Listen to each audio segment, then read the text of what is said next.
आज की वीडियो काफी धांसू होने वाली है, जिसके अंदर बात करने वाले ओटीसी रोमन रेंस की। बाबा ब्रॉक लेसनर की एक ऐसी न्यूज आई है कि दिल खुश हो गया और गाइस स्मैकडाउन को प्रीव्यू को भी डिस्कस करने वाले हैं। तो फास्ट बात कर लेते हैं दोस्तों। सबसे पहले इस घंटे की मतलब बिगेस्ट अपडेट की, बाबा ब्रॉक लेसनर के केस में नया मोड़ आ चुका है।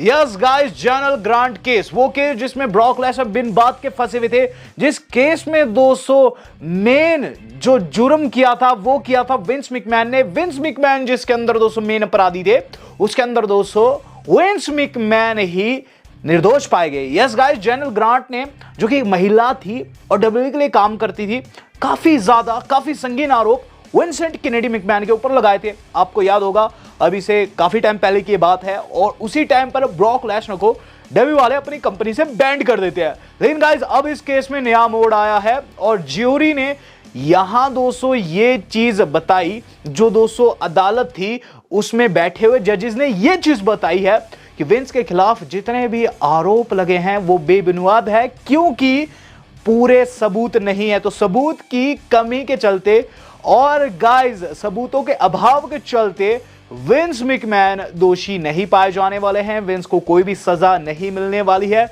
मैक्स टू मैक्स हो सकता है गाइस उन्हें कोई जुर्माना लग जाए मोटा सा। विंस के लिए कोई भी जुर्माना मोटा नहीं रहता है, क्योंकि आप जानते हैं there is no chance in hell कि विंस को हो जाए जेल। और गाइस अब यहां ब्रॉक लेसनर की सिचुएशन भी बहुत अच्छी हो चुकी है। यस गाइस, अब ब्रॉक लेसनर के रिटर्न के चांसेस हो चुके हैं ट्वाइस। इससे पहले दोस्तों जो विंस थे वो एक और केस में बाइज्जत बरी निकले थे, जो कि दोस्तों उनकी भ्रष्टाचारी के ऊपर आधारित था। लेकिन इस केस में जिसमें ब्रॉक लेसनर का नाम भी उनके साथ जुड़ा हुआ था, यहां दोस्तों विंस के खिलाफ जितने भी आरोप थे वो गाइस सबूतों के अभाव में हो चुके हैं ड्रॉप, व्हिच मींस दोस्तों बाबा Brock Lesnar is coming back soon. और गाइस ब्रॉक लेसनर दोस्तों अब जल्द हमें कंपनी में देखने को इसलिए भी मिल सकते हैं क्योंकि रेसलमेनिया को सेव करना है। यस गाइस, रेसलमेनिया सेव नहीं हो पा रही है। अगर आप देखेंगे दोस्तों यहां कैसे कैसे मैचेस बन रहे हैं, यहां कोडी वर्सेस सीना बन रहा है, जो कि काफी अजीबोगरीब मैच है, दोनों ही बेबी फेस है। और वहीं दूसरी ओर देखे, आपने रूमर सुने होंगे कि रोमन रेंस का कोई ट्रिपल थ्रेट होगा। रोमन रेंस दोस्तों सिंगल कंपटीशन में ज्यादा बढ़िया करते हैं बजाय ट्रिपल थ्रेट के। तो कुल मिलाकर दोस्तों अगर दोनों ही मैचेस की हम बात करें या फिर तीसरे मैच की बात करें, जो कि हम कर भी नहीं रहे, जे वर्सेस गंथर की, तो तीनों ही मैचेस वैसे नहीं है जो कि गाइस वर्दी हो, रेसलमेनिया वर्दी हो। और यहां दोस्तों ब्रॉक लेसनर के वापसी के चांसेस भी बढ़ चुके हैं। तो ब्रॉक लेसनर गाइस हो सकता है डाउन द रोड देखने को मिले, और वापसी उन्हें करनी भी चाहिए, क्योंकि अब तो चीजें काफी अच्छी हो चुकी है। हम बात कर लेते हैं दोस्तों अब रेसलमेनिया की ही। हम बात करेंगे इस साल की रेसलमेनिया की नहीं, बल्कि दोस्तों अगले साल की रेसलमेनिया 42 के ऊपर अपडेट आ चुकी है गाइस। ये हम लोगों को सुपर डोम न्यू ऑरलिंस से देखने को मिलने वाली है। इससे पहले दोस्तों लोकेशन जो थी वो लग रही थी यूके की रहेगी, लेकिन गाइस अब चीज़ें साफ हो चुकी है। हम लोगों को न्यू ऑरलिंस यानी कि लॉस एंजल्स से ही अगले साल की रेसलमेनिया लाइव देखने को मिलेगी। और गाइस यहाँ एक नई अपडेट भी आई है, जो कि गाइस यूके से जुड़ी हुई है। बहुत से लोग चाहते थे कि यूके में हो रेसलमेनिया, बहुत से लोग चाहते थे कि हम लोगों को सऊदी अरेबिया से देखने को मिले रेसलमेनिया। बट गाइस यहाँ क्या करके बताया जा रहा है, those spoken to within WWE don't expect Mania to take place in Saudi or UK before 2028। यार 2028 से पहले आपको कहीं भी इंटरनेशनल लोकेशन पर रेसलमेनिया देखने को नहीं मिलने वाली है, जो कि काफ़ी अच्छी न्यूज़ है। क्योंकि इंटरनेशनल चाहे जैसा भी हो, जो दोस्तों यूएस में मज़ा आता है यूएस में ही आता है। हम दोस्तों बात कर लेते हैं इससे अगली न्यूज़ की, जो कि हमारी जुड़ी हुई रिकी स्टार्क से। रिकी स्टार्क दोस्तों हाल फिलहाल में NXT में अपना डेब्यू किया। उनकी डेब्यू से लेकर ही दोस्तों काफ़ी ज़्यादा सुलगी भी है AEW वालों की। और गाइज ऐसे में अब अपडेट आ रही है, क्या करके बताया जा रहा है कि रिकी स्टार्क्स का जो नाम रहने वाला है WWE में सेम रहने वाला है। और इसी बीच AEW के एक और टैलेंट को भी आज़ादी मिल सकती है, नाम है रे फिनिक्स। रे फिनिक्स एंड टोनी खान के बीच में बातचीत शुरू हो चुकी है। टोनी खान की काफ़ी बदनामी हुई थी इस चीज़ को लेकर कि उन्होंने रे फिनिक्स को होल्ड किया हुआ था। लेकिन गाइज अब चीज़ें शायद से सॉर्ट आउट होगी। रे फिनिक्स को दोस्तों आज़ादी मिलने वाली AEW से।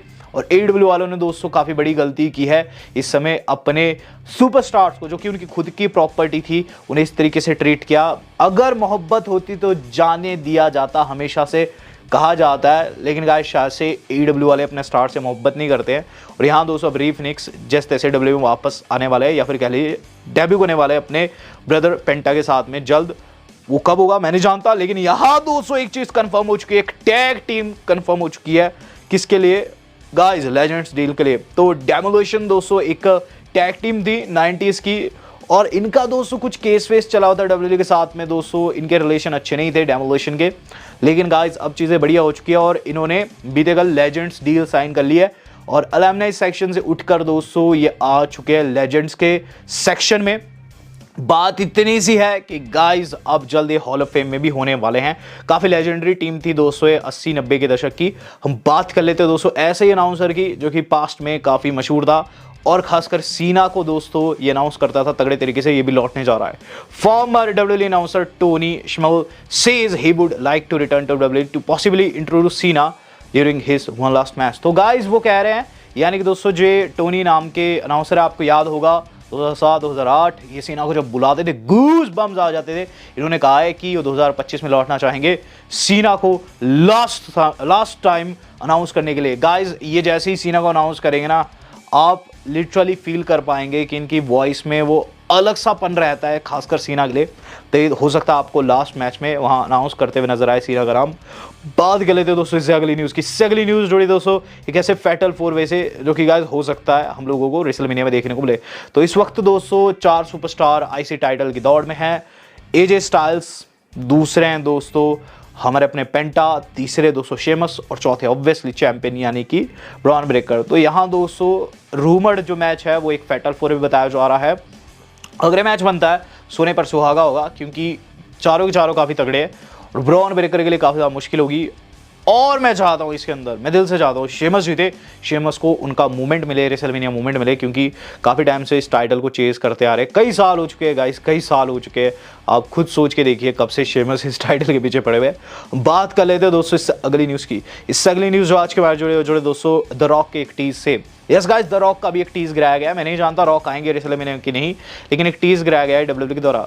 तो डब्ल्यूडब्ल्यूई दोस्तों एक वीडियो पुट करती है और सोशल मीडिया पर दोस्तों ये वीडियो पुट की जाती है जिसमें रिया रिप्ले दिखाई देती है, जिसके नीचे दोस्तों लास वेगस जो कि गाइस ऑफिशियल है, ऑफिशियल पेज है, वो गाइस कमेंट करता है और उसमें लिखता है can you smell what WrestleMania is cooking. इस साल दोस्तों शायद से रेसलमेनिया को होस्ट करने वाली एरिना का दोस्तों ये अकाउंट था और ऐसे में दोस्तों द रॉक को यहाँ टीज किया गया है। Fact of the matter is this, हम नहीं जानते कि रॉक आने वाले हैं इस साल की रेसलमेनिया में कि नहीं, लेकिन हाँ बार बार उनके टीज जरूर ड्रॉप किए जा रहे हैं। तो अगर रॉक आते हैं तो ज़्यादा से ज़्यादा दोस्तों उनकी तरफ से एक प्रोमो हम लोगों को देखने को मिल सकता है, लेकिन उस प्रोमो में क्या रहेगा वो काफ़ी बड़ा क्वेश्चन मार्क है, क्योंकि अब जो रॉक वर्सेस रोमन वाला इंटरेस्ट था ना वो मेरा थोड़ा सा कम हो गया।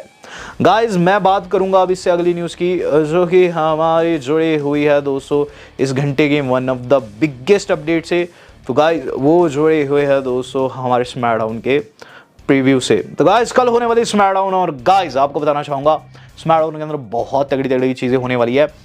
यहाँ दोस्तों जो सबसे पहली चीज़ हम लोगों को कल की फ्राइडे स्मैकडाउन में देखने को मिलेगी वो रहेगा एक ट्रिपल थ्रेट मैच। ये मैच दोस्तों इतना अनप्रेडिक्टेबल है, मैं इस पर कुछ भी प्रिडिक्ट नहीं करने वाला हूँ। ये मैच है Jacob फाटू versus Damien priest versus the master man यानी कि ब्रॉन स्ट्रोमैन का, और एक क्वालिफाइंग मैच है। मुझे याद नहीं आ रहा है दोस्तों कि कोई ऐसा क्वालिफायर हुआ हो जिसके अंदर प्रेडिक्शन मुश्किल हुई हो, लेकिन ये बहुत ज़्यादा मुश्किल है दोस्तों प्रेडिक्ट करना कौन इसमें क्वालिफाई करेगा। लेकिन मुझे अंदर से फील आ रही है ब्रॉन एंड जेकब एक दूसरे को डिस्ट्रॉय कर देंगे और डेमियन हो सकता है इसमें जीत जाए, हो सकता है। इसके बाद दोस्तों हम लोगों को देखने को मिलेगा नायोमी versus Chelsea green qualifying match. तो चेल्सी को दोस्तों मैं सपोर्ट करता अगर दोस्तों ये जो मैच रहता है टाइटल के लिए रहता। चेल्सी का टाइटल दाव पर नहीं है, विच मीन्स दोस्तों मेरे हिसाब से इसमें नायोमी जीतेगी और क्वालिफाई करेगी चेंबर के लिए।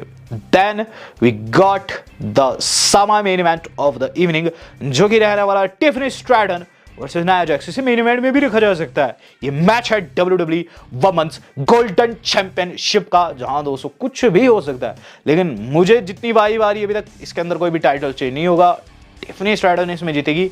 मैं नहीं जानता किस तरीके से जीतेगी, लेकिन हो सकता है कि शार्लेट फ्लेयर वहां दोस्तों कुछ ना कुछ ऐसा करे जिससे टिफनी को जीत मिले, और कहीं ना कहीं शार्लेट नीचा दिखाते हुए उसके बाद नजर आ सकती है ये चीज कहते हुए कि तुम तो मेरी वजह से जीती हो।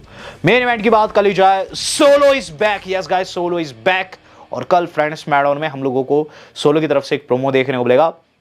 सोलो सिकागो के पास वैसे कोई टॉपिक नहीं है गाइस कि वो कहे कि कोडी ये था वो था, लेकिन उन्होंने अटैक कर दिया, बिना टॉपिक के अटैक कर दिया है, बिना किसी रीजन के अटैक कर दिया है। तो क्यों किया, क्या रीजन था, और क्या दोस्तों फिर से उन्हें चैलेंज करने वाले हैं, खासकर चेंबर के लिए? ये सारे सवालात के जवाब हम लोगों को कल की फ्राइडे नाइट में देखने को मिलने जा रहा है।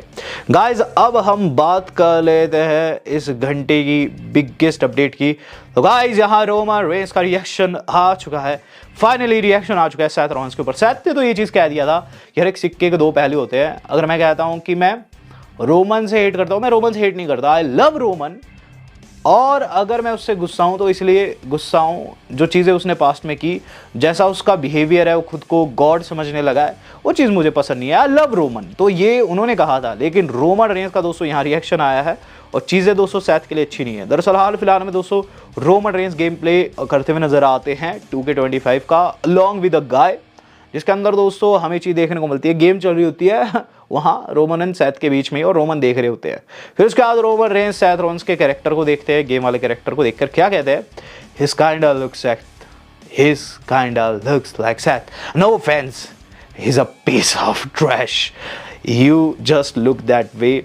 जिस पे दोस्तों वो मुस्कुराते हैं, वही चीज़ कह रहे हैं कि बाय द लुक ही आप बता सकते हो ये बंदा कबाड़ सा दिख रहा है, ये बंदा ट्रैश सा दिख रहा है, व्हिच मींस ये है सेथ फ्रिकिंग रॉलिंस। कूड़े का ढेर कह लिया दोस्तों, सीधे कह लूँ मैं रोमन रेंस ने सेथ को। और जो सेथ कह रहे हैं भाई है, ये है, वो है, रोमन रेंस को दोस्तों इन सब चीज़ों से बिल्कुल भी फर्क नहीं पड़ता है कि सेथ क्या करे, क्योंकि सेथ का कहना करना दोनों डिफरेंट है। उनकी दोगलापंथी हम लोगों ने रॉयल रंबल में देख ली थी, जहां आफ्टर दी मैच या फिर कह लीजिए रॉयल रंबल से एलिमिनेट होने के बाद रोमन पर हमला करते, अपना गुस्सा उतारते हैं। तो गाइज ये चीज़ें काफ़ी एक्सट्रीम होने वाली है और अब लग रहा है दोस्तों कि हम लोगों को रोमन वर्सेस सेथ ही देखने को मिलेगा। अब देखते क्या रहता है, लेकिन होता है तो किसको सपोर्ट करेंगे आप, do let me know in the comment box. Video आज कितनी थी, आज तक के लिए नहीं, धन्यवाद, शुभ।